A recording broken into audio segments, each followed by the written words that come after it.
자, 반갑습니다. 요게 이제 청나라 마지막 PPT예요.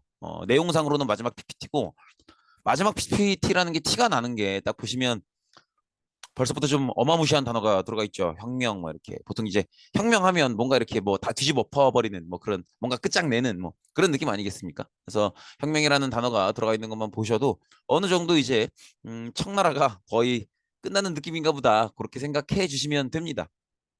천천히. 근데 보시기 전에 본 내용을 보시기 전에 요걸 한번 돌아보고 싶은 게 그 우리가 지금까지 청나라에 관해서 겪었던 여러 가지 일들이 있잖아요. 그런 것들을 농민의 시각에서 한번 봐주셨으면 좋겠어요. 일단 처음부터 사실은 유럽 세력들 뭐 영국이나 프랑스 이런 나라들이 들어오기 전부터 요거 기억나시죠? 요거 그죠? 아, 내가 그릴 때마다 너무 가파르게 그려. 음, 요거 기억나실 거예요. 그죠? 식량 증가 속도가 증가가 되고 있기는 하지만 인구 증가 속도가 더욱더 가팔라진다. 그래서 이 교차점 이후로는 기아가 발생하는데 이건 농업 경영상의 문제이기 때문에 주로 농업을 하기보다는 이제 유목민족 생활을 했었던 만주족 정부는 요거에 대해서 대응하지 못한다. 요거 결국은 농민이 어렵다는 얘기잖아. 그죠? 결국 농민이 어렵다. 그리고 나중에 영국 들어와서 뭐 팔아요? 자기들 장사 안 되니까 아편 팔죠. 결국 아편 밀매했다가 결국 이것 때문에 전쟁 터지죠. 1, 2차 아편 전쟁. 아편 전쟁 터지고요. 그리고 또 청나라가 둘 다 졌으니까 배상금도 내야 되고요. 그죠? 그리고 태평천국 운동의 난이 있었고요. 결국 참다 참다 못해서 태평천국 운동의 난을 일으키죠. 그죠? 그래서 이때 뭐 이제 뭐 멸만 흥한 뭐 만주족 몰아내고 한족의 국가를 세워야 된다. 뭐 기독교 영향 받고 평등 얘기하고 뭐 그런 얘기하죠. 홍수전. 그죠? 그리고 요거를 이제 한족 지배층들이 진압을 하죠. 외국 군대랑 같이. 그러면서 외국 군대 무기 보고 부러워서 양무 운동하죠. 네, 양무 운동 요거 청일 전쟁으로 실패하죠. 그죠? 청일 전쟁으로 실패하고 그리고 다시 시도했던 게 어, 변법자강 아니겠습니까? 근데 변법자강도 실패하죠.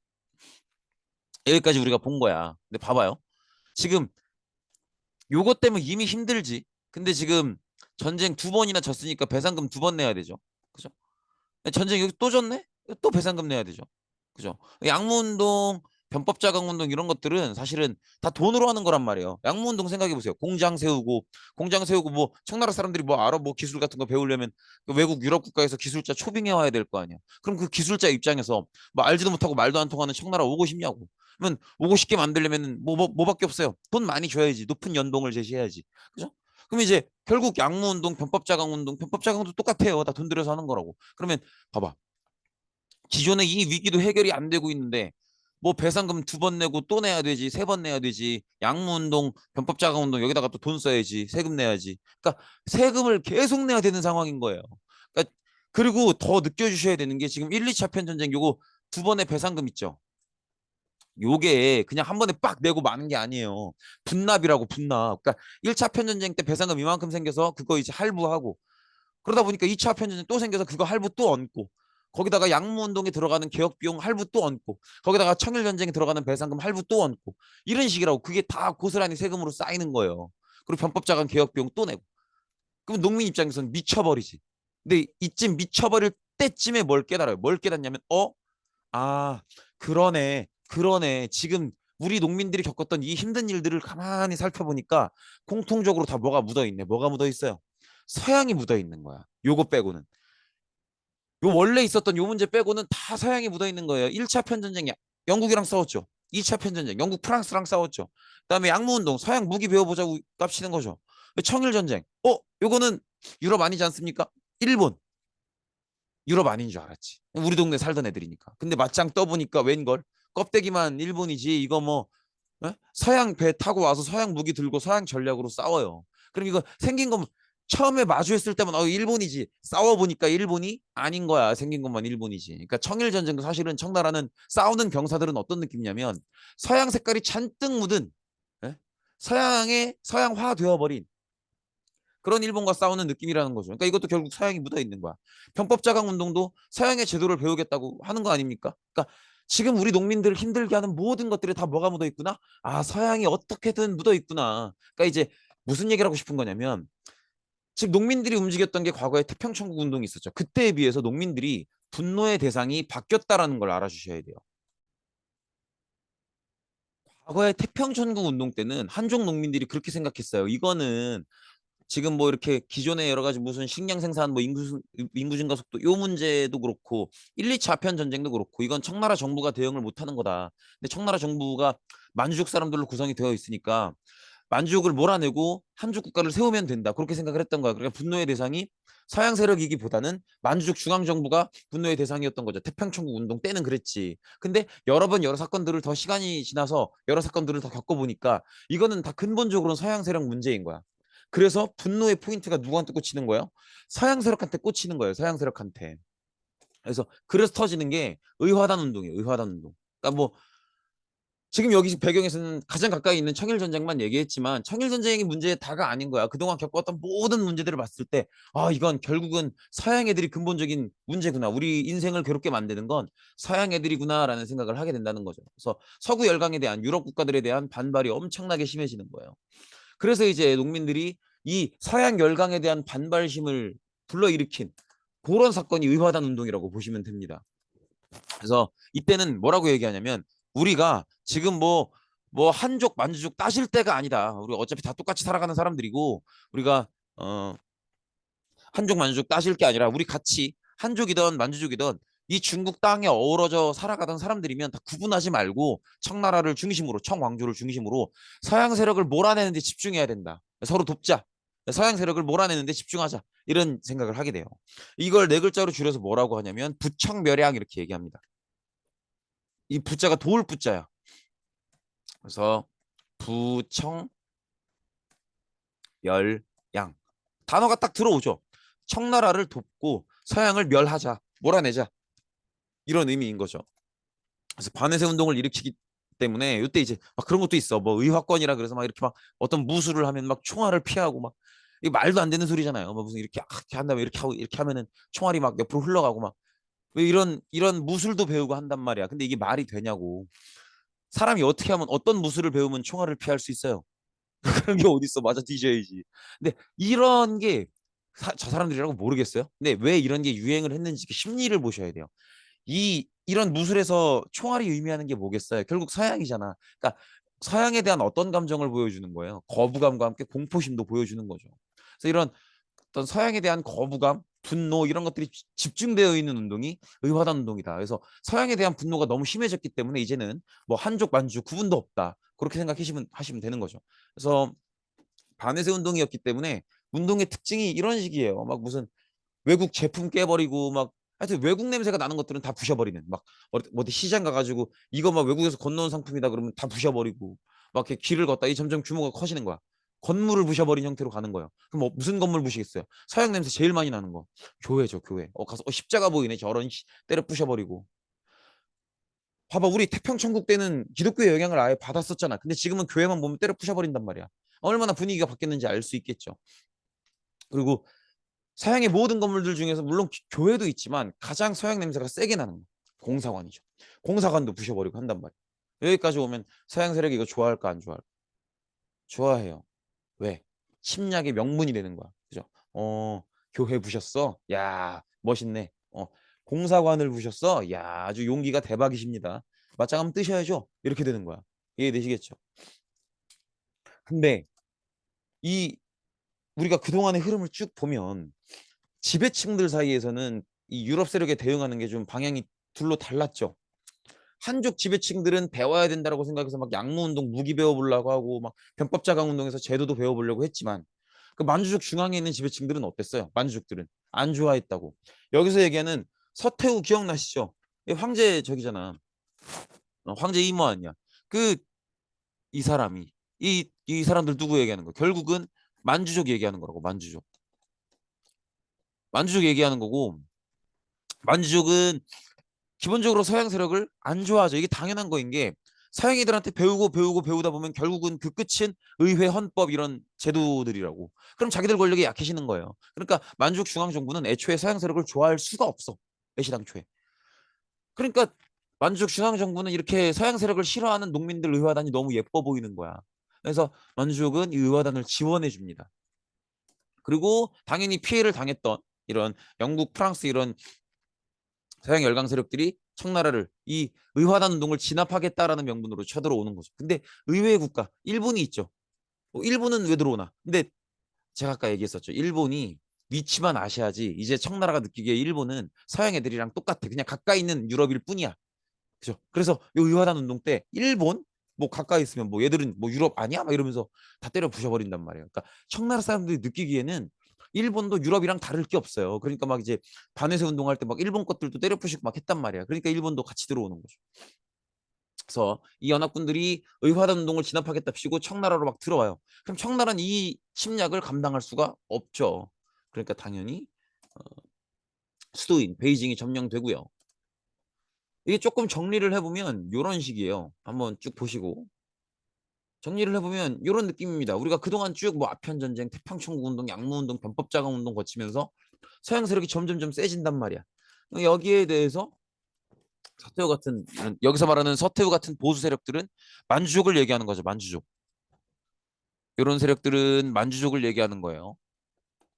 만주족들은 이게 싫어. 서양 애들이 너무 싫어. 그죠? 봐봐. 벌써 표정이 안 좋잖아. 마음에 안 든단 말이야. 그죠?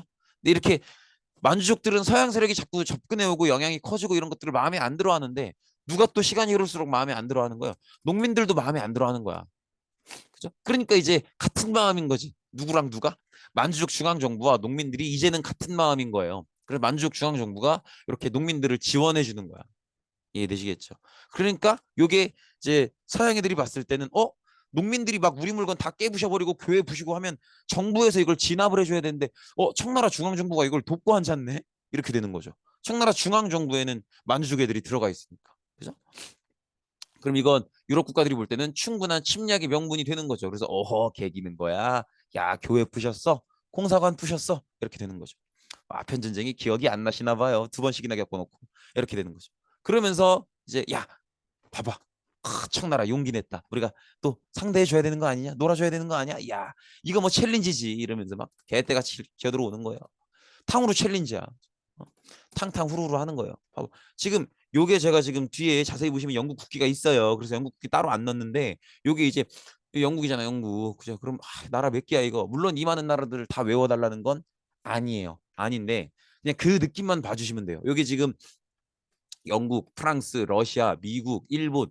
그리고 니네 조금 신기했던 게 저는 이 국기 조금 잘 모르실 줄 알았거든요. 이거 다 아시더라. 요거 오스트리아예요, 오스트리아.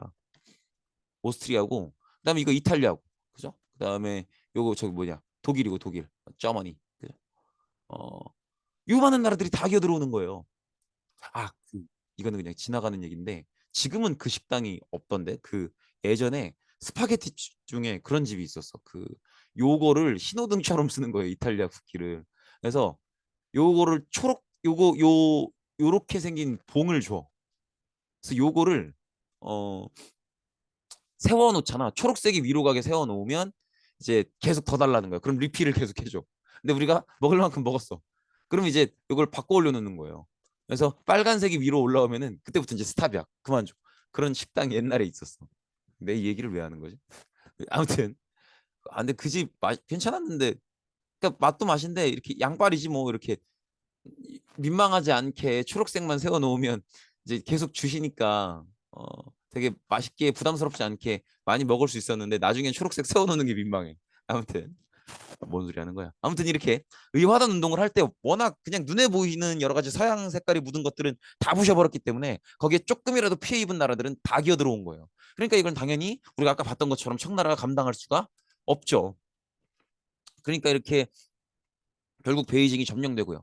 이거에 대해서 이제 청나라에게 책임을 요구하는 방식으로 조약을 진행하겠죠. 그 조약이 신축 조약이에요. 근데 이 조약 때 뭐 배상금은 당연히 내는 거고. 근데 배상금 너무 많이 내지 않아? 그죠? 토할 것 같죠.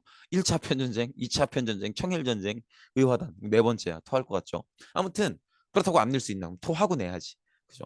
신축 조약을 체결하는데 요거 신축 조약의 내용을 지키겠다라고 하는 약속의 문서가 청나라가 작성했던 베이징 의정서, 북경 의정서예요. 근데 요거를 어 여기 너무 중요한 내용이 들어가 있어요. 뭐냐면 이 의화단 애들이 부시다 공사관까지 부셨잖아요. 근데 공사관은 원래 그 나라 정부가 지켜줘야 돼요. 무슨 얘기냐면 예를 들어 청나라 안에 영국 공사관이 들어와 있잖아요. 그럼 청나라 정부를 믿고 영국이 공사관을 설치한 거기 때문에 청나라 정부에서 영국 공사관을 지켜줘야 돼. 그러면 청나라에서 반란이 벌어져서 반란 세력이 지금 의화단이죠. 그 의화단이라는 반란 세력이 영국의 공사관을 부셨으면 혹은 뭐 프랑스든 러시아든 공사관을 부셔놨으면 그런 일이 안 생기게 원래는 막아야 된다고. 그 의화단 세력이 공사관을 부시지 못하게끔 청나라 정부에서 군대를 보내서 이걸 막았어야 됐어요. 근데 못 막았잖아. 못 막은 정도가 아니라 아예 막을 의지가 없었죠. 막 뒤에서 막 이쁘다 이쁘다 하고 있었죠. 그러니까 유럽 세력은 뭐라고 얘기할 수 있는 거냐면 우리가 관계를 끊을 수는 없는데 그럼 공사관이 계속 설치되어 있어야 되는데 앞으로 만약에 비슷한 문제가 또 발생했을 때 또 농민 반란이나 이런 게 발생했을 때 너네 나라 정부가 우리나라 공사관을 지켜줄 거라는 믿음이 안 든다라고 얘기하는 거예요. 근데 그렇게 말할 만 하지 않아? 그죠? 그렇게 얘기할 수 있는 상황이잖아. 결국 못 지켰잖아요. 그죠? 그래서 유럽 국가들이 뭐라고 얘기하냐면 우리가 청나라에 세워둔 공사관을 청나라 정부가 지켜줄 거라는 믿음이 없으니 그 믿음이 깨졌으니 우리는 우리의 공사관을 지키기 위해서 우리나라 군대를 직접 보내겠다라고 얘기를 해요. 그죠? 그게 이거라고. 그래서 수도, 공사관들이 다 수도에 있잖아. 그죠? 우리 2차 편전쟁 조약, 베이징 조약 기억나죠? 공사관을 수도 베이징에 설치한다고. 그러니까 이 공사관을 지키기 위해서 군대를 밀어넣기 때문에 어, 베이징에 외국 군대의 주둔을 허용하는 결과를 낳게 되죠. 근데 이거 중요한 거예요. 왜냐면 이게 이제 우리나라 사람들도 그렇고 지금은 이제 미국의 우방 국가들이 미국의 동맹 국가들이 자국 내에 미국이 주둔하는 걸 허용하잖아요. 특히나 우리나라는 위에 북한이 있으니까 더 그런 거긴 한데 미국 동맹 국가들 뭐 이렇게 영국이나 일본이나 뉴질랜드나 오스트레일리아 이런 데 이제 뭐 주1 미군, 주0 미군, 주 호주 미군, 뭐 주 뉴질랜드 미군, 주한 미군 이런 식으로 있다 보니까 다른 나라 군대가 우리나라 안에 들어와 있는 거 뭐 그럴 수 있는 거 아닌가? 절대 그럴 수 있는 거 아니에요. 이 정상적인 상황은 아니에요. 왜냐면 잘 생각해 봐. 그나마 우리랑 미국은 친하긴 하지. 지금 얘네들이 친해요? 안 친하잖아. 근데 봐봐. 이렇게 생각해 보세요. 예를 들어서 지금 이런 상황이죠. 지금 베이징이 여기 수도인데 수도 안에 지금 예를 들어서 영국이다. 뭐 한두 개 나라가 들어온 게 아니기 때문에 여러 개 나라가 있지만 아무튼 영국이 자기들 공사관을 지키겠다고 이 군대를 밀어넣어 놓은 거 아니야. 근데 어느 시점엔가 영국이 진짜 청나라 까야겠다. 청나라를 공격해야겠다라고 결심을 해버리면 그러면 가장 먼저 움직이는 군대가 어디겠어요? 요 군대라고. 요 군대가 제일 먼저 움직인다고. 이해되시겠죠? 그러니까 이게 정상적인 게 아니에요. 그러니까 지금 청나라가 굉장히 위기에 빠진 거죠. 굉장한 위기에 빠진 거예요. 굉장한. 그렇게. 요게 이제 베이징 의정서고요. 그리고 요거는 사실은 그만큼 이 외국의 군대를 밀어넣은 나라들은 이 청나라의 군대를 밀어넣은 나라들은 청나라의 약점을 잡은 거죠. 뭐 청나라가 뭐 조금이라도 마음에 안 들게 행동하면 어떻게 군대 움직여? 지금 궁궐 바로 옆에 있는데 괜찮으시겠어? 자금성 바로 옆에 우리나라 군대야.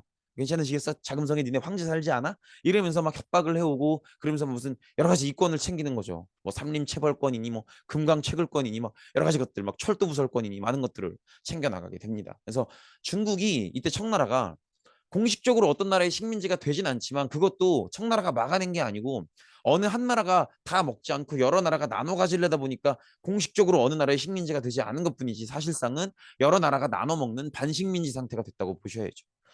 그래서 그걸 이제 재밌게 그린 그림이 이거예요. 저런 그림들이 막 세계 여러 신문들에 실렸었다고. 저 뒤에 깜짝 놀래고 있는 게 청나라 아니겠습니까? 그리고 청나라 차이나 그죠? 여기 지금 이렇게 파이처럼 피자처럼 이렇게 나눠 먹으려고 하는 거 아니에요. 그래서 지금 보시면은 심지어 일본도 여기 들어가 있잖아. 이게 무슨 일이냐고. 일본 보이시죠? 일본, 요거 러시아고요. 요 예카테리나 이세. 그리고 여기 아마 오스트리아일 겁니다. 여기 프로이센 독일이죠. 그리고 요 뭐야? 영국 여왕이죠. 엘리자베스. 손가락에 반지를 몇 개를 낀 거야. 아무튼 이런 모습들이죠. 그죠? 근데 여기서 뭘 느껴주셔야 되냐면 봐봐. 베이징 수도에 그러니까 쉽게 얘기하면 궁궐 옆에 다른 나라 군대가 들어와 있잖아요. 누가 놀래겠어요? 당연히 만주족 왕족이 놀래지. 그죠? 만주족 왕족이 출근하는데 혹은 황제가 잠깐 궁궐 바깥으로 나와봐도 바로 뭐가 보여요? 다른 나라 군대가 보인다고. 충격을 받은 거예요. 충격을. 그래서 드디어 만주족 왕족들이 정말 변화가 필요해졌다라고 느껴요. 그게 광서신정이라고 보시면 됩니다. 광서라는 말 자체가 애초에 황제 칭호예요. 광서제예요. 광서제. 광서제가 주도하는 개혁이 광서신정이다. 이렇게 봐주시면 돼요. 이렇게 봐주시면 되는데 뭐 이렇게 배경은 사실 제가 뭐 길게 써놓긴 했어요. 뭐 이런저런 뭐 배상금이 어쩌고 뭐 이런저런 얘기를 했는데 사실은 그냥 결정적으로 요거 보시면 돼요. 의화단 운동으로 인해서 어, 외국군이 이거 너무 이상하게 썼다. 그치?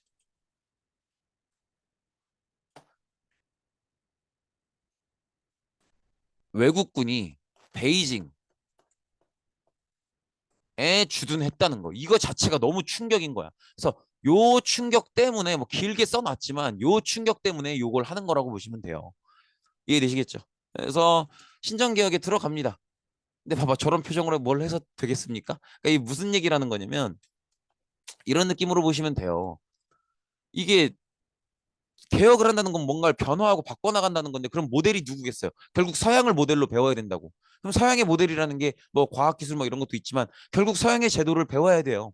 그러면 서양의 제도라는 게 시민혁명 이후에 그 시민들이 정치의 주인이 되는 의회, 헌법, 선거 이런 것들일 텐데 그런 거 배우면 배울수록 어때요?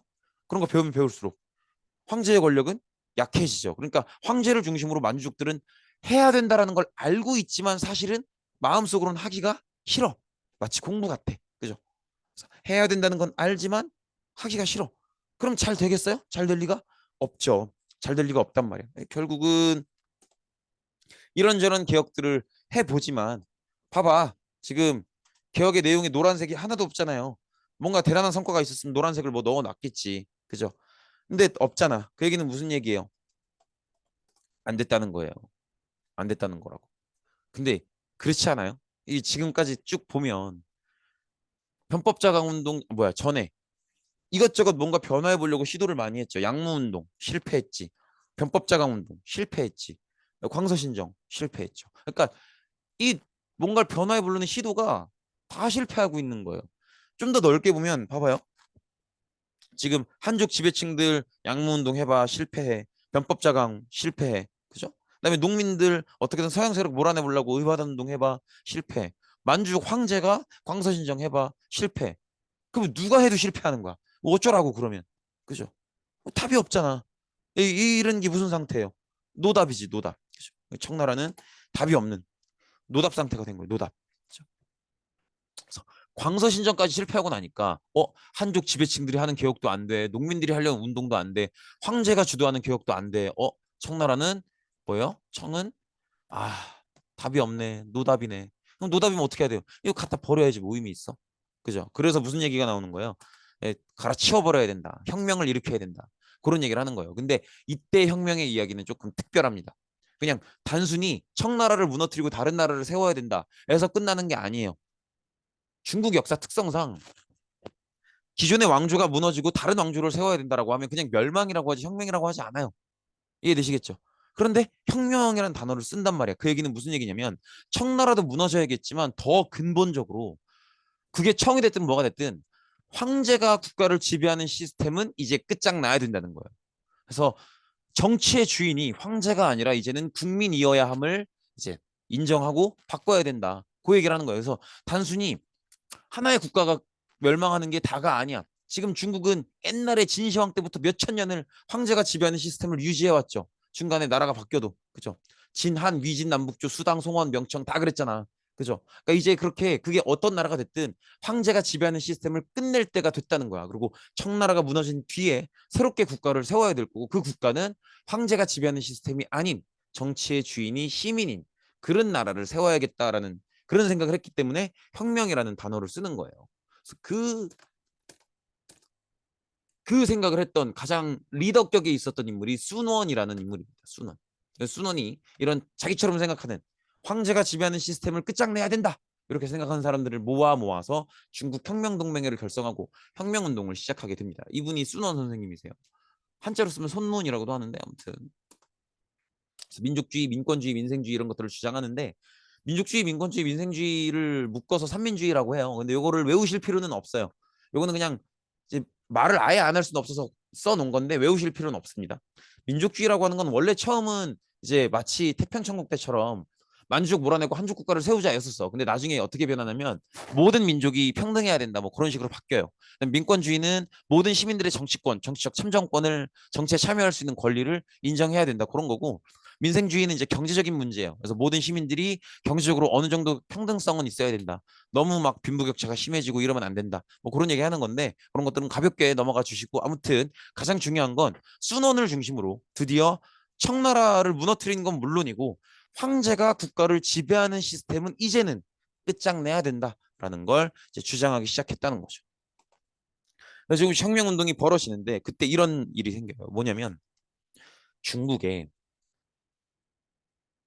중국 남부지방에 이렇게 남부지방의 주요 도시를 지나는 철도가 있었어요. 그래서 뭐 이렇게 충칭부터 난징, 충칭, 뭐 이렇게 우한 이렇게 지나가는 철도가 있었어.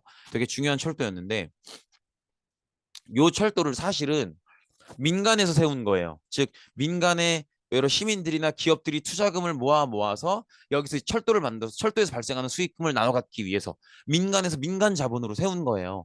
근데 이걸 갑자기 청나라가 국유화한대요. 국유화가 뭐야? 정부 소유로 만드는 거죠. 그게 국유화라고. 그죠?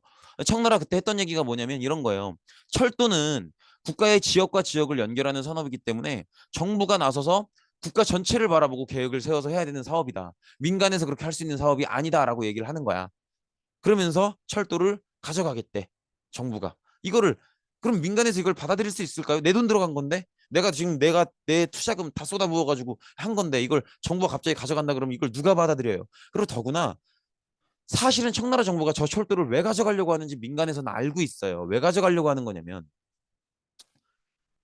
사실 지금 청나라 정부 얘기가 맞으면 지금 여러 지역을 연결하는 산업이기 때문에 국가 차원에서 해야 된다. 그러면 다른 지역에도 철도를 막 이렇게 세워서 연결을 해야 될 거 아니야 이런 식으로. 근데 청나라가 지금 그럴 돈이 있겠어? 없다고. 그러니까 청나라 정부가 저 민간 철도를 가져가는 진짜 마음속 이유는 저거를 담보로 잡아서 다른 나라에 돈을 빌리려고 하는 거예요. 담보가 뭐예요? 내가 이 돈 빌려주는데 내가 만약에 이 돈 못 갚으면 너가 이거 가져가 이런 거죠. 이게 담보라고 담보. 그러니까 이제 청나라 정부가 돈이 없으니까 이 다른 나라로부터 돈을 빌리기 위해서 담보로 잡을 수 있는 그 철도를 그 담보물을 마련하기 위해서 이 철도를 가져가는 거예요. 이해되시겠죠? 그래서 민간 철도를 정부가 가져가서 이 철도를 담보로 잡혀서 돈을 빌리려고 이걸 가져가려고 하는 거란 말이에요. 민간에서도 이걸 당연히 알고 있어요. 그러다 보니까 민간에서 당연히 이걸 반대 운동을 펼치죠. 철도 국유화 반대 운동을 합니다. 이걸 당연히 진압을 해야겠죠. 그래서 청나라 군대가 이걸 동원해 진압을 하려고 하는데 이 진압 되겠어요? 진압 안 된단 말이야. 근데 더 중요한 게 뭐냐면 이때 청나라 정부가 동원했다는 이 군대 있죠. 이 군대. 이 군대가 문제야. 왜냐면 봐봐요. 우리가 요 전에 했던 게 광서신정이라는 걸 했었죠. 그 광서신정의 내용을 보면 이런 내용들이 있잖아. 봐봐. 정치, 군사, 교육, 재정 이런 여러 방면에서 개혁을 시도한다 그랬죠. 그죠? 다시 돌아오자. 요때 이 군대 있죠. 이 군대. 이 군대는 광서신정의 즉 만주족이 중심이 된 광서신정의 개혁을 거친 군대예요. 그럼 어느 정도는 세졌겠죠. 그럼 진압할 수 있는 거 아닌가? 그렇게 생각하실 수 맞아요. 어느 정도는 진압할 수 있었을지도 모르지. 근데 이 광서신정 때 했던 군대 개혁 내용 중에 젊은 장교들에 대한 신식 교육이 있어요. 젊은 장교들에 대해서 유럽식 교육을 하는 거예요. 신식 교육을 한단 말이야. 그래서 이때 광서신정을 거치면서 군대의 젊은 장교들은 유럽식 교육을 받아요. 유럽식 교육을 쭉 받으니까 머릿속으로 무슨 생각이 드는 거예요? 유럽의 교육을 받아보니까 야, 청나라 답이 없는 나라였네. 이런 생각을 더 깊이 하게 된 거예요. 이해되시겠죠? 더 깊숙하게 야, 유럽 애들 거 배워보니까 청나라 답이 없었네. 이런 생각을 하게 된 거죠. 그런 애들이 철도 국유화 반대 운동을 하고 있는 이 민간을 진압하러 가면 진압이 되겠냐고요. 진압하러 가면서도 마음속으로는 야, 솔직히 청나라 노답이지 않냐? 그럼 민간 애들이 하는 말이 맞지? 이런 생각을 하면서 진압하러 내려간다고. 그냥 진압이 안 되죠. 오히려 그래서 이 철도 국유화 반대 운동을 진압하러 가는 이 군대에서 혁명이 발생해요. 이 군대에서. 그래서 신의 혁명이 본격적으로 시작되는 거예요. 그래서 우창에 있었던 지금 우한 지역 코로나가 시작된 데가 저기야. 아무튼 그 이 우창에 있었던 신식 군대가 봉기하기 시작합니다. 군대가 봉기하면 누가 막아요? 이걸 못 막지 뭐. 그래서 이제 결국은 이 신식군대가 중심이 된 혁명군이 난징을 점령하게 되는데 그 난징 제가 전 시간에 말씀드리지 않았나요? 요거 그 도시 명칭 받으면 좋을 것 같아요. 그 수도가 베이징이죠. 그리고 지금 난징을 점령했대죠. 징자가 끝에 갔죠. 이 징자가 말씀드렸었지 않나? 이렇게 쓰는 수도 경자예요. 서울 경자예요. 근데 이제 베이징은 이 베이가 북이야. 북경. 그다음에 난이 남이고 남경 이런 거죠. 이해되시겠죠? 그러면 난징은 어디에 있는 도시겠어요? 남쪽에서 수도 역할을 한 도시가 난징이에요. 그래서 여기라고 여기 그죠? 중화민국 성립 이렇게 아이씨 아니 지우개 중화민국 성립 이렇게 돼 있죠? 이번에 잘 그어야 되는데 그렇지. 중화민국 성립 이렇게 돼 있죠. 그럼 이제 지도 어떻게 보시면 될지 알겠죠? 봐봐. 요 베이징이 청나라 수도잖아. 그죠? 그럼 어떻게 된다는 거겠어? 요 반쯤에서 이렇게 선이 그어지는 거고 여기가 이제 혁명군 세력이 되는 거예요. 여기가 이해되시겠죠? 그리고 누구를 임시 대충통으로 선출했겠어요? 왜 황제가 아니고 임시 대충통이야? 황제가 지배하지 않는 국가를 꿈꿨죠. 그러니까 임시 대충통인 거고 당연히 그 리더였었던 순원을 임시 대충통으로 선출을 하겠죠. 그리고 정치 형태는 드디어 황제가 없는 공화정으로 하는 거죠. 그렇기 때문에 나라 이름도 중국 민족들이 구성하는 민국, 더 이상 황제가 지배하지 않는 시민들이 지배하는 민국이 되는 거예요. 민국이. 이해되시겠죠? 그리고 이렇게 요런 전체 과정을 신의 혁명이라고 한다라는 거죠. 이해되시겠죠? 근데 요거 하나 가져가 보시면 좋을 것 같은 게 지금 신의 혁명이 1911년이잖아요. 그 작년이면 1911년 기준으로 작년이면 1910년이겠죠. 요때가 우리나라 입장에서는 한일 병합이에요. 한일 합방. 그래서 우리가 식민지가 된 첫 해가 1910년이라고. 그러니까 이게 무슨 얘기예요? 서양의 다양한 새로운 문물들을 동아시아가 어떻게 대처했는가?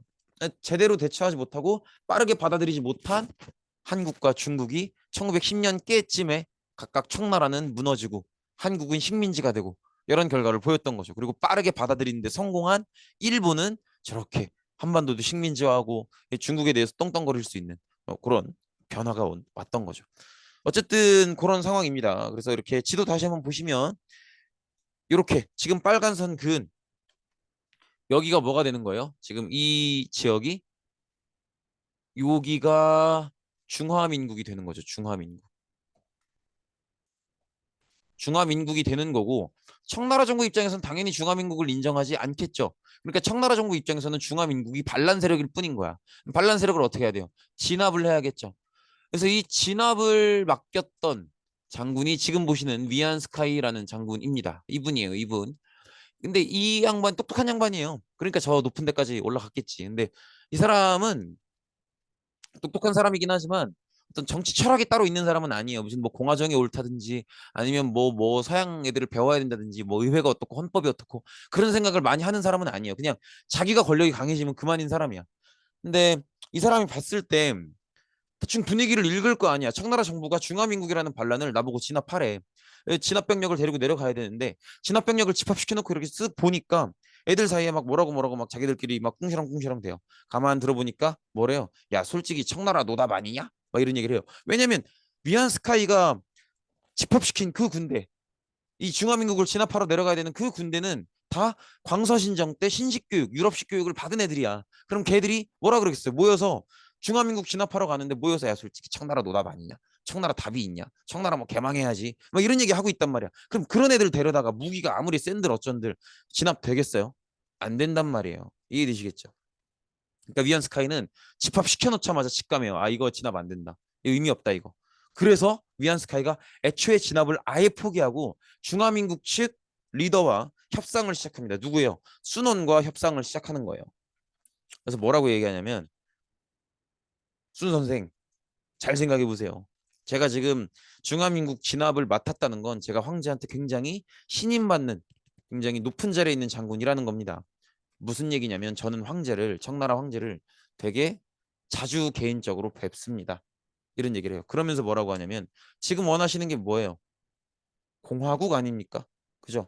중국 전체를 공화정으로 만드는 게 순원 선생님께서 원하시는 거 아닙니까? 이렇게 얘기를 해요. 그러니까 여기서 여러분들이 아셔야 되는 게 협상이라고 하는 건 내가 바라는 게 뭐고 상대가 원하는 게 뭔지를 알면 협상을 할 수 있어요. 조율만 하면 되잖아요. 그죠?